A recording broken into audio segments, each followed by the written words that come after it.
Entonces, muy bienvenido. Usted es el esposo de Betty, que fue muerto y atacado en la caravana en Oaxaca. ¿Usted puede explicar un poco qué fue el motivo de la caravana y a dónde se fue?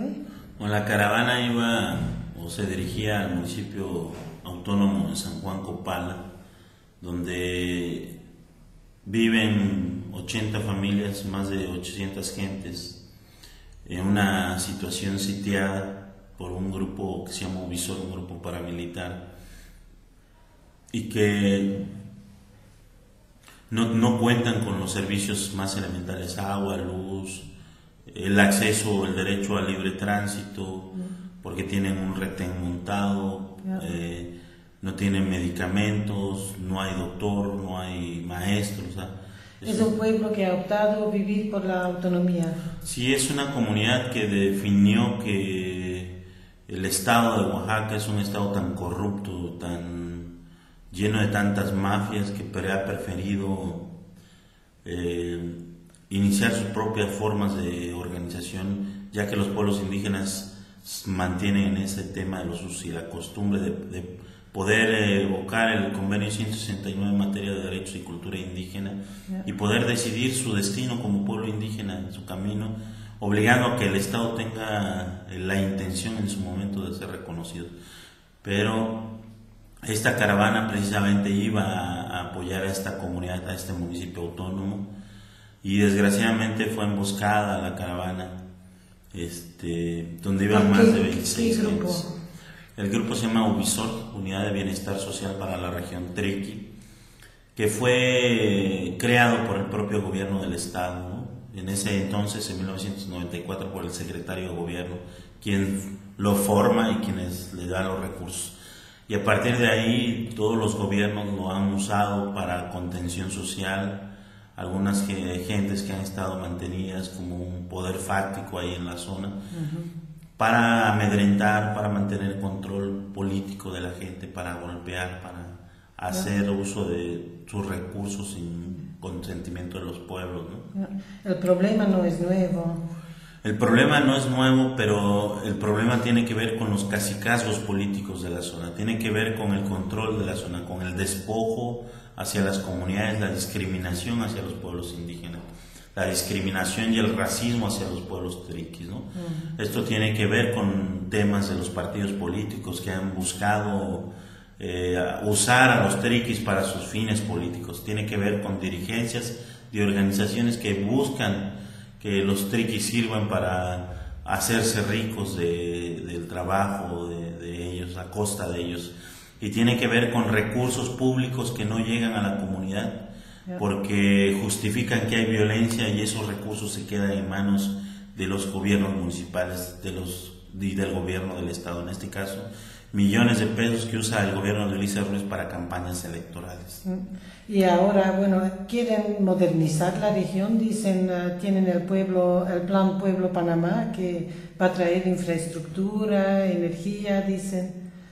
Bueno, en la región y en todo el país, sobre todo los estados más del sur de México, están siendo golpeados por esta política económica que tiene que ver con empresas, con toda la flexibilidad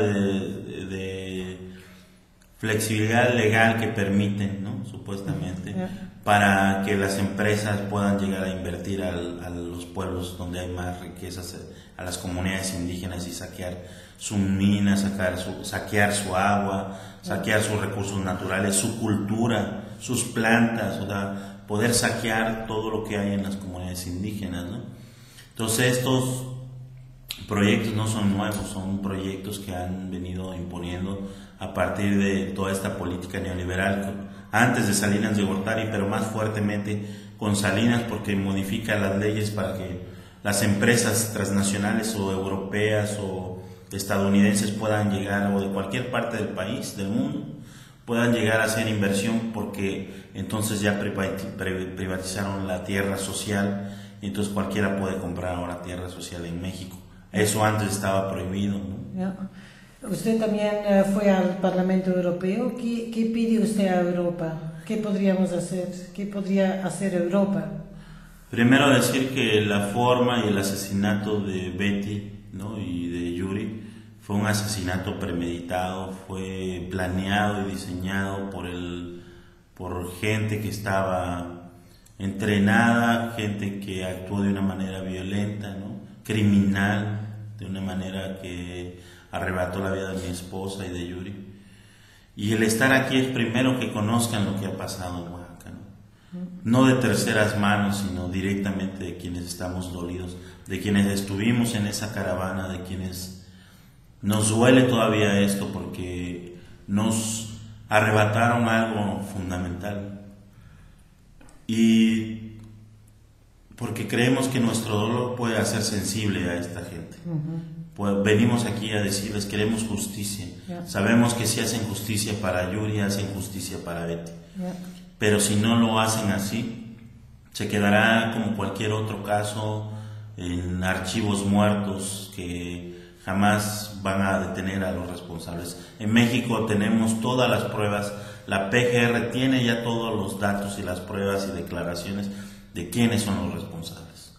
Entonces, el gobierno de México, el gobierno federal, tiene que actuar en este momento, en estos próximos días o semanas, para detener a los responsables y para evitar una masacre o un crimen más nuevamente, para que se le dé protección a esta nueva caravana que se convocó otra vez por la sociedad civil, por organismos de derechos humanos, por gente que está cansada de que en mi país se cometan este tipo de crímenes y que está dispuesta a dar la vida para que pueda cambiar este sistema tan corrupto que está en México, en las instituciones. Porque lo único que aquí escuchamos en los medios de comunicación es sobre la lucha contra el narcotráfico.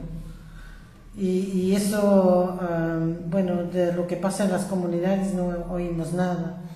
Claro, el gobierno mantiene una política, una imagen hacia afuera de la lucha contra el narcotráfico, de un país democratizándose, de un país cada vez mejor para atraer la inversión.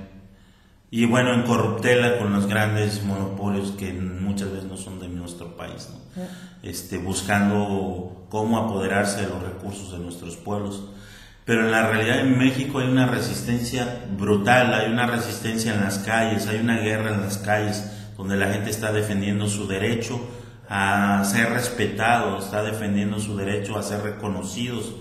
Los pueblos están organizando, están saliendo a las calles, se manifiestan, le exigen derechos sociales que hoy el gobierno ha cambiado con todas las reformas que han planteado para poder garantizarle a todas estas empresas que vienen de otros países que no van a tener problemas en caso de que corran y despidan a gente, en caso de que violenten sus derechos como ciudadanos mexicanos.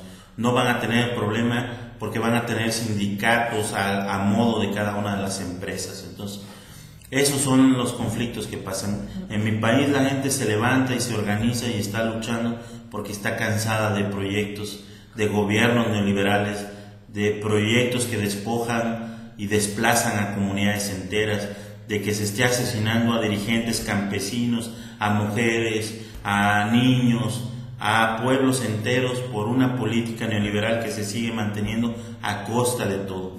Y en mi país se sigue organizando la gente porque está cansada de mantener este tipo de gobiernos.